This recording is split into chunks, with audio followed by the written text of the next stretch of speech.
1 million customers in Louisiana, more than 40% of the state remain without power in the middle of a heat advisory. While progress has been made in Mississippi since yesterday, 30,000 customers there still do not have electricity, and power restoration in parts of Louisiana could take weeks as crews assess the full extent of power system damage. To help accelerate these efforts, the President spoke with CEOs of the largest energy companies in the Gulf Coast yesterday and committed the full weight of the federal government to providing resources wherever they are needed. As part of that, the federal government is sharing aerial and satellite imagery to support damage assessments, helping with debris removal and traffic control so restoration workers and equipment can get access to downed wires and poles, and expediting permitting for rerunning of transmission cable across the Mississippi River and for standing up transmission towers. Federal personnel from DOE, the Army Corps of Engineers, and across government are on the ground assisting efforts, along with, as I've noted previously, 25,000 linemen.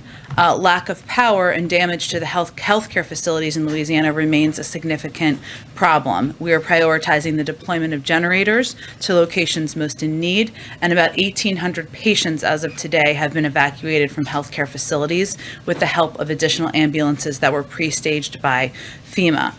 Cell service also remains an issue, as it has been over the course of the last couple of days, and the FCC is working directly with wireless carriers and has deployed staff to Louisiana to prioritize recovery efforts. We know this has been incredibly difficult, continues to be for many people who had to evacuate because of the storm, and we continue to encourage individuals from impacted areas in Louisiana to apply for federal assistance.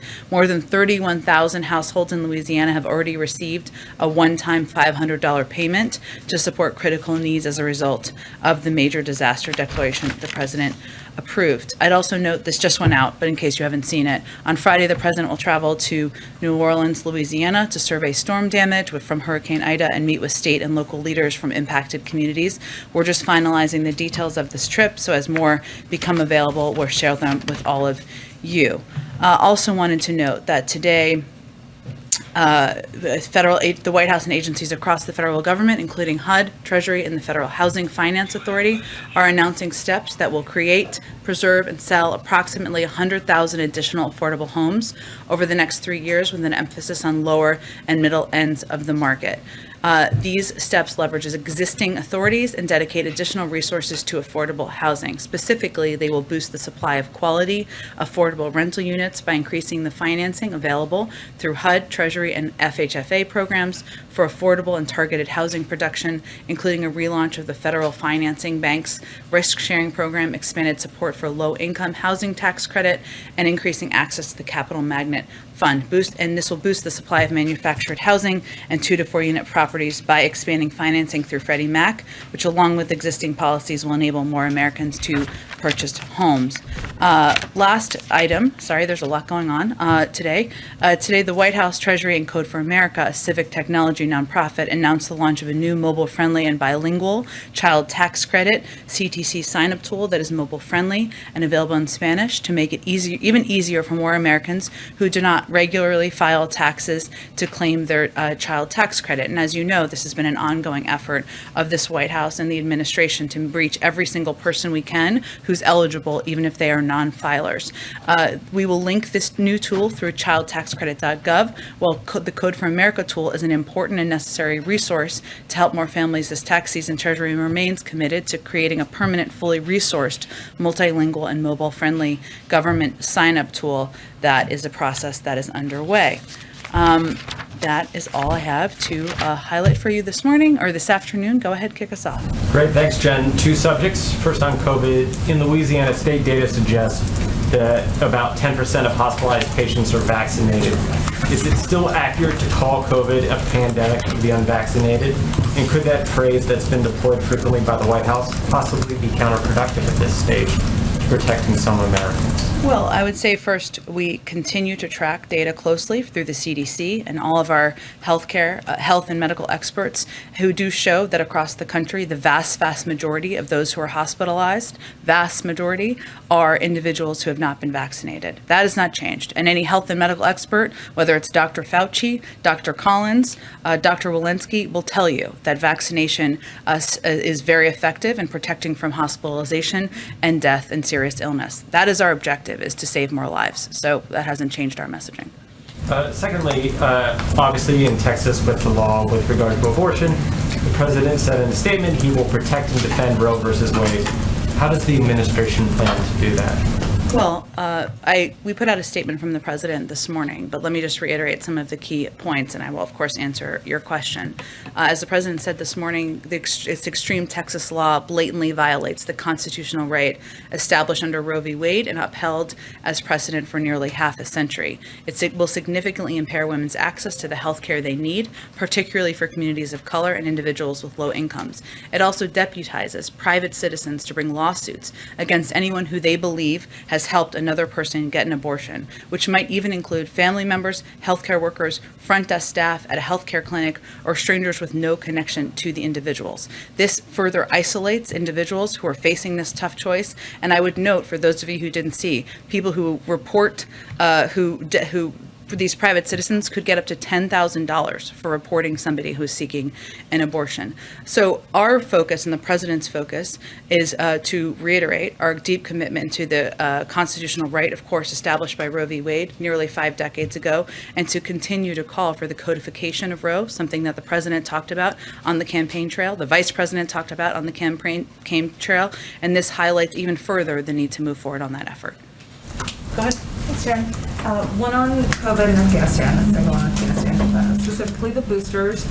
President Biden has pledged to follow the science in the fight against COVID, though some experts have expressed some concern. The decision to make boosters widely available this September is a bit premature, and that it was made before health experts were able to fully weigh it. So here's my question. What can you tell people who are concerned that the desire to get ahead of the virus has actually put us out in front of the science instead? Well, first of all, we always lead with science. And let me just reiterate some things for anyone who's expressing a concern.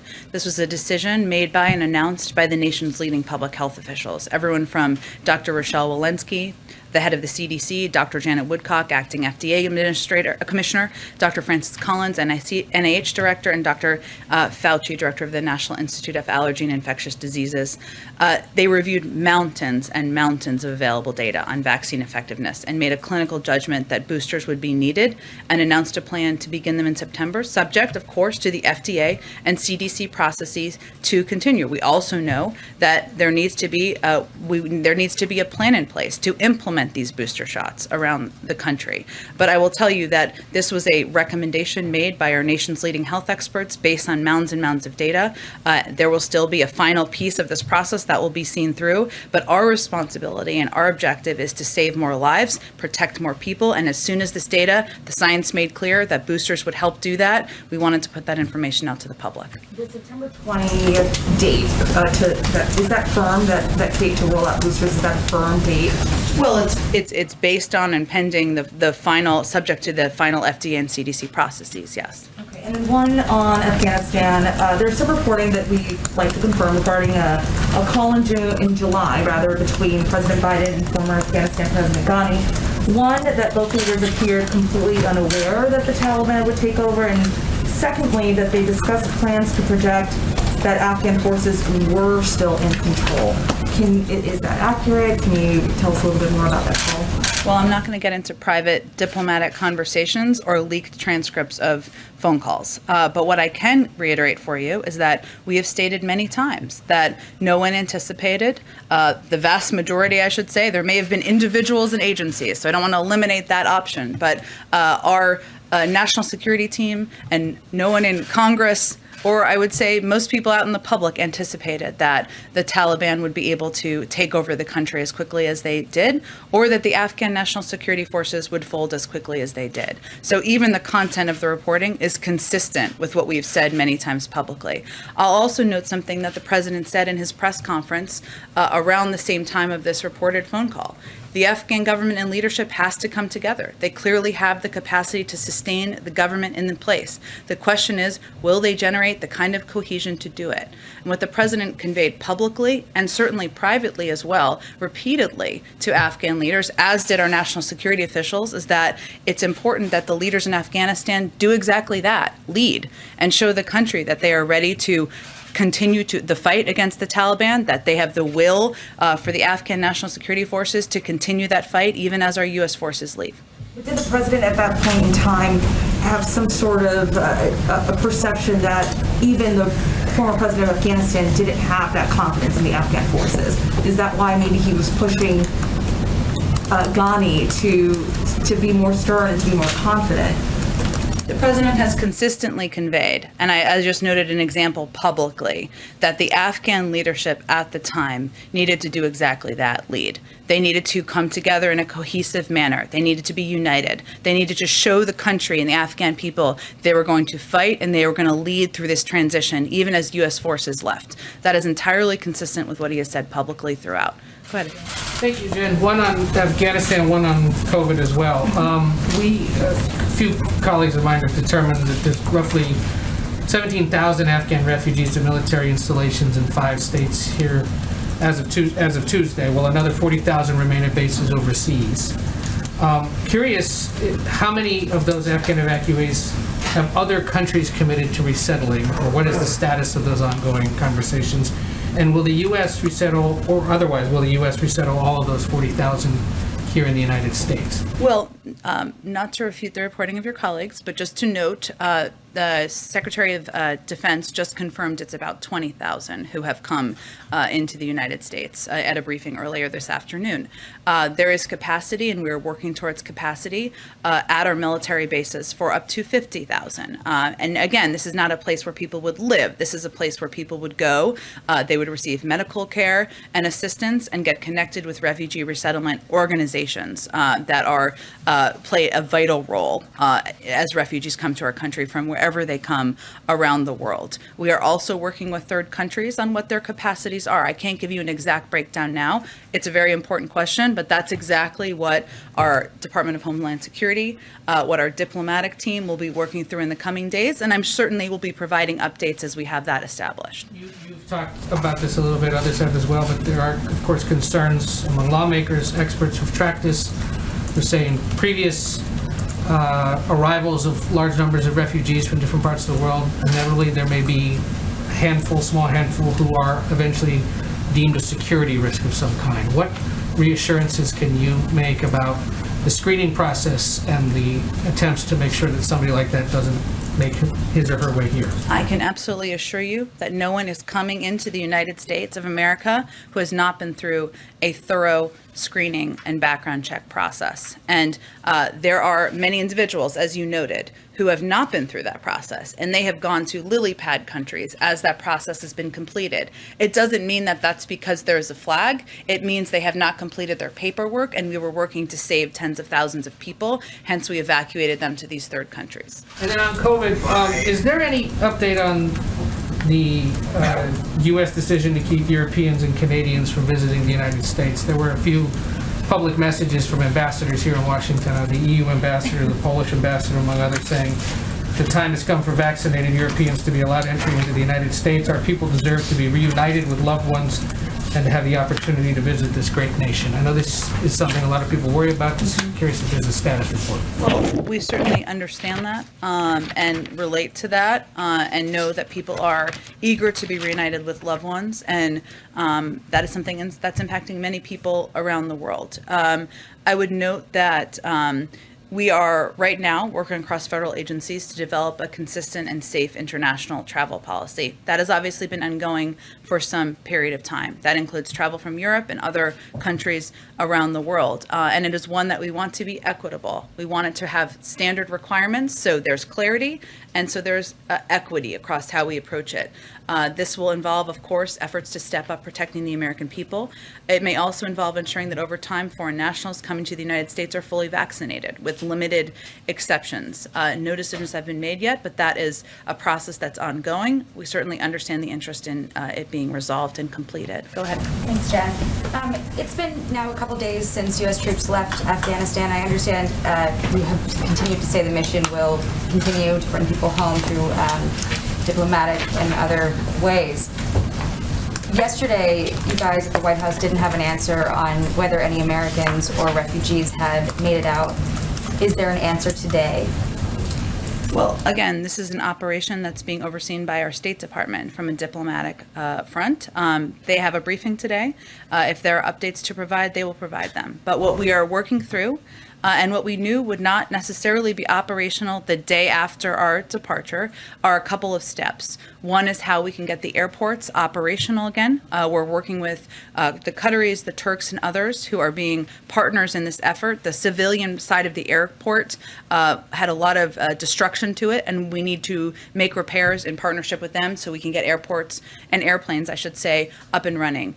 That will have a huge impact once that is up and operational. The other piece is overland efforts. Now, some of this is there are steps, as we have seen over the course of the last few weeks, where individual American citizens are able to depart without conveying that they have departed yet. So what we are doing is we are tracking and staying in contact with all of the American citizens we are aware of on what our plans are, what the progress is, and what as we have updates on the timeline for when they can be able to depart. Is there a sort of a time frame where if there isn't an update from the State Department, there might be a course correction? I asked them today if they had any updated numbers, and nobody's gotten back to me. I understand the briefing's coming up.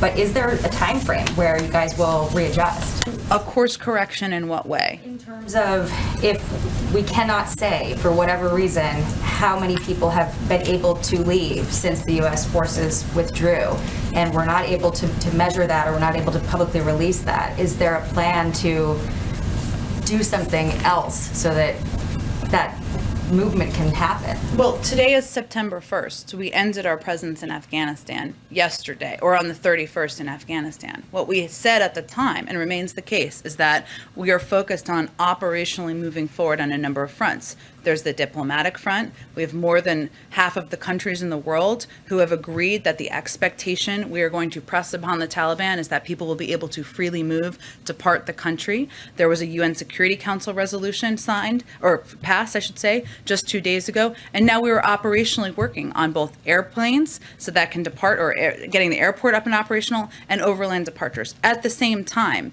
we are in touch with every American citizen we have contact with about our efforts and our commitment to get them out of the country. I'm not sure what a course correction would look like. That is what our efforts are at this point in time, 36 hours after or just about 2 days after our last planes depart. And we're hearing about some journalists who were left behind. Fox confirmed that a number of journalists working for U.S. Agency for Global Media, federally funded agency, Congress, including Radio Free Europe and Radio Liberty journalists, were left behind. And we're now also hearing from some senior State Department officials that there were constraints getting people through the gates at HKIA, that some of the communication methods to contact people were available to so many that they were instantly ubiquitous, that those priority groups could not get through. Was that a contingency that was planned for? Well, Jackie, I think it's important to remember, again, 120,000 people made it out of the airport and out of the country. And our commitment to people who want to evacuate, want to leave, American citizens, journalists, Afghan partners who have stood by our side, is enduring and remains. I know there's been some reporting on this, so let me give you just a couple of examples, because now we can talk about this, of some of the ways that we work to get American citizens out. One, the most used method was the muster point, or what we called the muster point. The State Department would blast notifications through a variety of channels to American citizens telling them to meet at a specific location, from which we would either bus them into the airport in convoys or escort people on foot. We offered multiple opportunities for each of these muster points at various times, each with multiple transits to the airport. The majority of American citizens who got out were evacuated exactly this way. We also talked people through one-on-one walking into the airport with State Department officials on the phone, on the other end of the phone the whole time, facilitating safe passage past checkpoints. This was incredibly labor-intensive, but effective at resolving problems on the ground, one by one, in challenging environments. In limited cases, and some of this was reported, where people were trapped or in immediate danger, U.S. security forces went beyond the wire, sometimes even a helicopter, to pick people up safely. We didn't talk about these much, these helo hops, at the time, because they were dangerous missions. We didn't want to create the expectation that we'd be sending a helicopter for everyone who wanted to leave Afghanistan. So I note those because I think it's important to understand the steps and the roles that our U.S. military on the ground took, far beyond just checking people off on a list at the gate, to ensure we could get American citizens, our Afghan partners, and others out and and we will continue those efforts through the means I just Bonnie, outlined. I just want to put a pin in that report. Was the president in any way pushing a false narrative in that call with the Afghan president? I think it's pretty clear. Again, I'm not going to go into details of a private conversation, but what we saw over the course of the last few months is a collapse in leadership. And that was happening even before Ghani left the country. What the president has conveyed repeatedly, privately, and publicly is you need to stand up and lead your country. And that's something he said at a press conference in July in public forum as well. Go ahead. By my math, we're just shy of 48 hours since the Thank last you for your math. It's all running military together. aircraft leaving Afghanistan. We've learned a lot more just in the last few hours about the nature of the cooperation we saw over the last 2.5 weeks between the Taliban and the American forces on the ground. I wonder if you could speak to whether since in the last 48 hours there has been any continued form of interactions between the U.S. and the Taliban, obviously now much more in a diplomatic capacity. Well, again, this would be an effort that would be overseen underneath the leadership of the Secretary of State and the State Department. It will be necessary to have some form of communication and coordination with the Taliban to continue to evacuate people from the country. They oversee Afghanistan, the majority of large swaths of the country. I will note that we had prior conversations or methods of engagement even before the last couple of weeks. So it's obviously a different form at this point in time that will continue. That's part of what the president asked the Secretary of State and the State Department to pursue. And obviously the Chief of Staff last night said, I don't know if we will ever recognize their government as legitimate government of Afghanistan. You've talked a lot about the points of leverage that the U.S. holds over the Taliban. Is that one of the points of leverage, recognizing the Taliban? Is that something that's even under consideration? There's no rush to recognition from the United States or any country we've spoken with around the world. It will be very dependent on their behavior and whether they deliver on what the expectations are of the global community. And then quickly on abortion, we've seen in a number of states, Republican-led states, an effort on voting rights, for instance, to pass similar legislation throughout the country on voting rights. What's the level of concern at the White House that the decision on Texas specifically will lead to a similar raft of laws across the country? And what is the recourse for the White House at a federal level to help prevent this? Well, the step that can be taken is the codification of Roe, something the president, the vice president have called for and would require Congress to act on. I will note that certainly we've seen, this is not the first threat to Roe we've seen in a state across the country. It's an extreme threat. And again, I would just note, this is offering up to $10,000 to individuals who report someone who is going to get an abortion. I mean, that is what we're talking about here. So, and beyond that, as I've already outlined. So yes, of course, it's of great concern. And of course, it's of great concern because this is not the first time that there have been efforts by some in the country to prevent a woman from having the right to choose. Go ahead. Quick follow-up on the discussion about leverage. Is there no concern here at the White House that China could actively try to undermine the U.S. leverage that it has with the Taliban, and particularly providing the kind of access to the global marketplace you talked about yesterday? Well, first I would say that China doesn't have that capacity on their own, and that there are more than 100 countries, a UN Security Council resolution China did abstain from, but they didn't vote against, that presses the Taliban to allow for safe passage of people in the country and those who want to leave Afghanistan. So, China is going to have to think about what role they want to be seen as in the world in this moment as well. Let me ask you this. The president said yesterday, we are not done with ISIS-K. Senator Kaine, before the Taliban takeover of Afghanistan, was talking about working toward a new sort of superseding AUMF. Is this something the White House is interested in working with him on, so that ISIS-K is specifically mentioned in a congressional authorization for the use of force?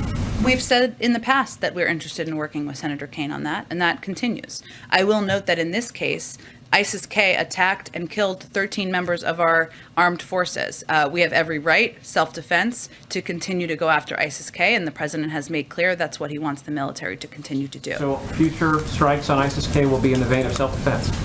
Again, these are authorities that the military already has, but we also are open to and look forward to working with Senator Kaine and others in Congress who who are looking to update the 20-year-old AUMF. Go ahead. Just two questions, Jen.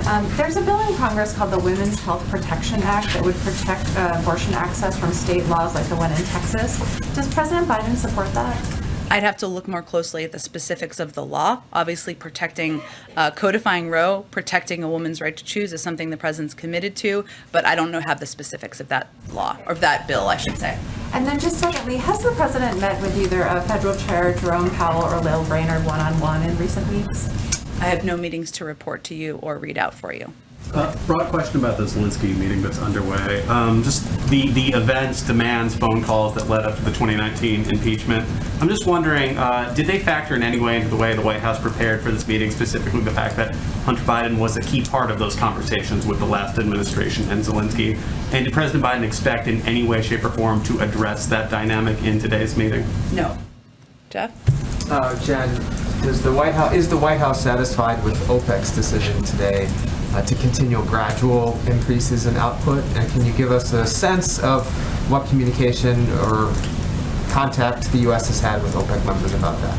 It's a great question, Jeff. I will have to talk to Brian Deese and our economic team about our exact reaction. I want to get that right, and also whether we're satisfied with the actions they announced. I will get that to you and anyone else interested after the briefing. Did you have another question? I did. One on Zelensky. Sure. President Zelensky said in the Oval Office today that he was eager to hear President Biden's vision for Ukraine's chances of joining NATO.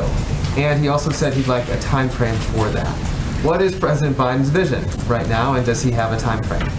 Well, I think it's important for people to understand, not you necessarily, but everyone out there, that this is not a decision that the United States makes, right? We continue to support and we continue to call for ensuring that NATO's door remains open to aspirants when they are ready and able to meet the commitments and obligations of membership and contribute to security in the Euro-Atlantic area. This is NATO membership, right? And we reaffirmed, and our allies reaffirmed in the June 2021 NATO summit communique that we support Ukraine's right to decide its own future. Foreign policy course free from outside interference, including with respect to Ukraine's aspirations to join NATO. There are steps that Ukraine needs to take. They're very familiar with these efforts to advance rule of law reforms, modernize its defense sector, and expand economic growth. Those are steps that aspiring countries like Ukraine need to take in order to meet NATO's standards for memberships, and we certainly support their efforts to continue to do that.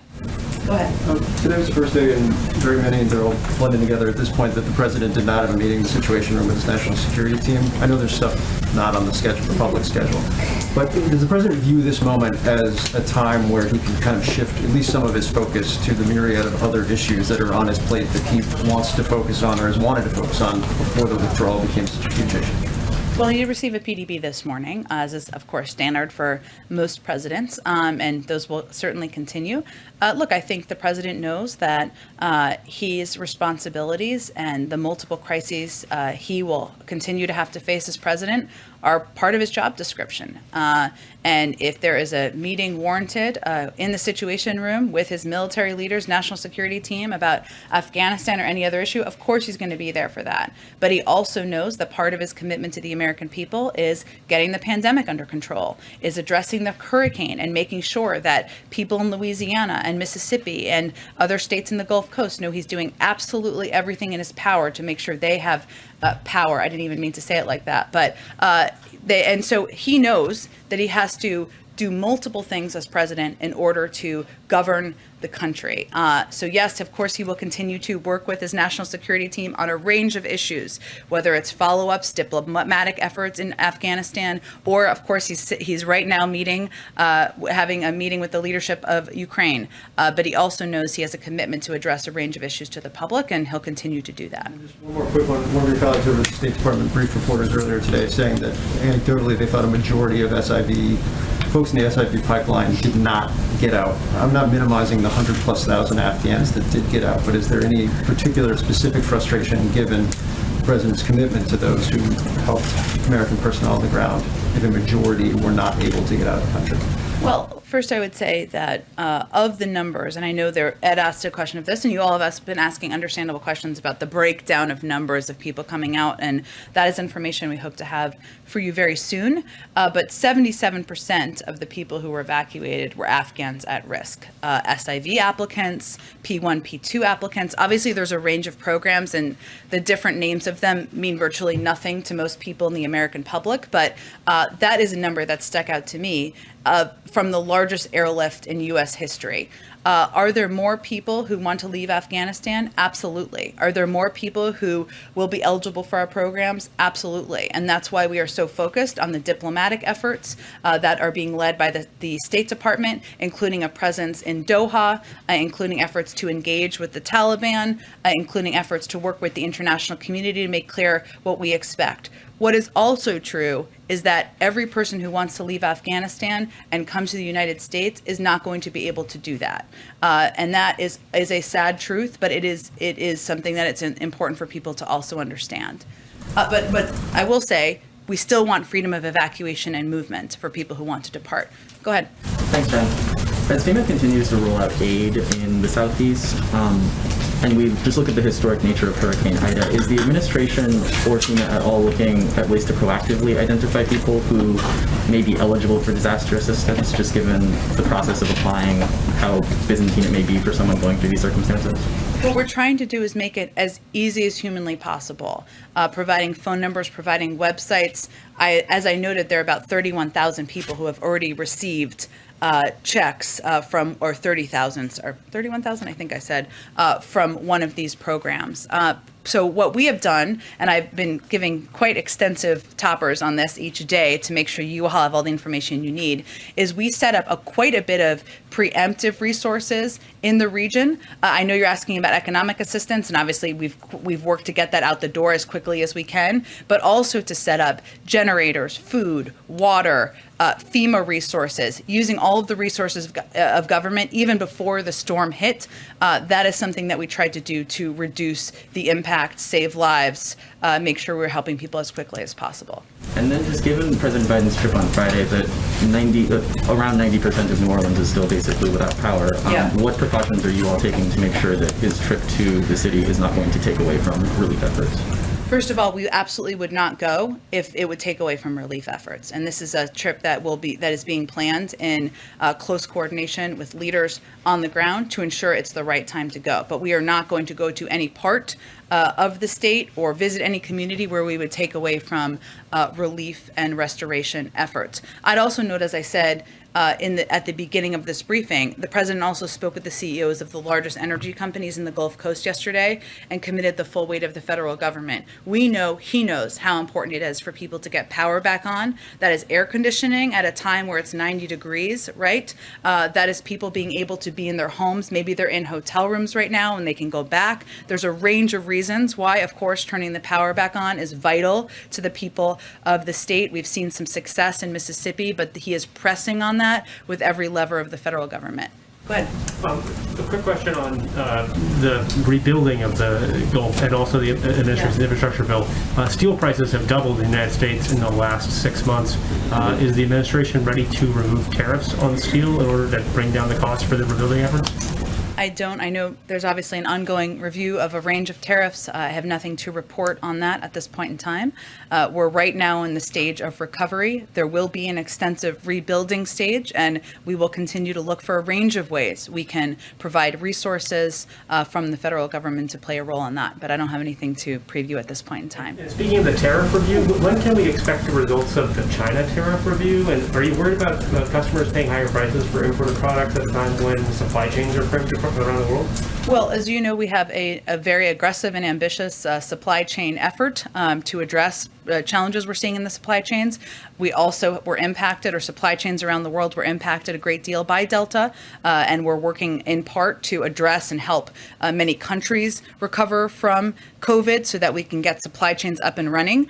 But I don't have any timeline for you on when that review will be completed. I will note that we look at our relationship with China and all the components through a comprehensive package. Go ahead. Thank you. One on Ukraine and one on abortion. On Ukraine, when the president was in Brussels, he was asked about Ukraine getting into the NATO membership action plan, and at the time he said school's out on that question. I know the meeting's ongoing, but was that expected to come up in the meeting, and is the president's position still the same? Again, as I noted a little bit earlier, there are specific steps the Ukrainians need to take in order to meet the requirements of NATO membership. We support the efforts of the Ukrainian leadership to work exactly toward that, and we support the efforts of any aspirant who wants to join NATO, who is working to meet those objectives. Certainly, we expect, and I think they've said publicly they were planning to raise it. We'll see, but that has not changed. On abortion, some activists today have noted that the statement you put out on behalf of the president did not offer any specific agenda of what's next, or again, specifically how the administration plans to push back against the Texas law. So I just wanted to give you a chance, if there are any specifics or internal planning, to share that now. Well, as the president committed on the campaign trail and remains committed to now, codifying Roe v. Wade as the law of the land is something that Congress can do. He will continue to push them to do, and that is a specific course of action that can be taken to help protect from these type of lawsuits in the future. Was there anything else beyond that? I can't speak to any actions of the Department of Justice. They're independent. I don't have anything to preview on that front. Go ahead. The administration explored whether to grant Afghans living in the United States, including refugees, temporary protected status. CPS status? Well, many of them are here because they were eligible for SIV programs or eligible for refugee programs or a range of programs that were in existence specific to Afghanistan. So I don't have anything to preview on that front, or I'm not aware of a consideration of that. Go ahead. Thank you. President Biden will be 79 years old on November 20th.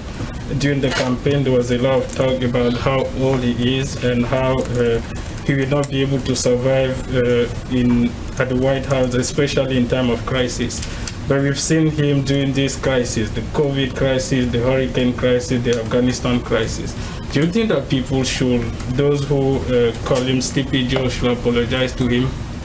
I don't think we're looking for an apology. I think we're looking for allowing the president to continue to address multiple crises at a time, which is exactly what he's been doing over the past few weeks. Go ahead. I think we got to keep going here. To come back to Texas again, so on one of those specifics, advocates are calling for the administration to lift restrictions on the abortion pill as more states, as was mentioned, are expected to follow Texas's lead. Is the administration going to do that? I think that's a decision that would be made by FDA, no? So that would be a decision made by FDA. So that's still working through the process? FDA is an agency that makes their own decisions. One more. Go ahead. Also, this has prompted many Democrats to look back at whether the Supreme Court should be reshaped. Has the president's position changed on that, on expanding the court? As you know, there's an ongoing court reform committee that has been meeting. It's a diverse group. They're considering a range of issues and topics, including what the future of the court looks like. I think the president will wait for that process to complete before making any evaluations. Go ahead, Karen. And to follow some of these, are there steps that the administration is taking right now to work with Congress to advance legislation? You know, you're saying the president will continue to call for the codification of Roe, but is there something that this White House is actually doing right now on the Hill? Well, it requires members of Congress themselves to voting to codify, right? But of course, in the range of conversations we have from senior leaders in the White House, there's no question that this is a topic and will be a topic given the ruling or given the news this morning in these conversations with members and their staff.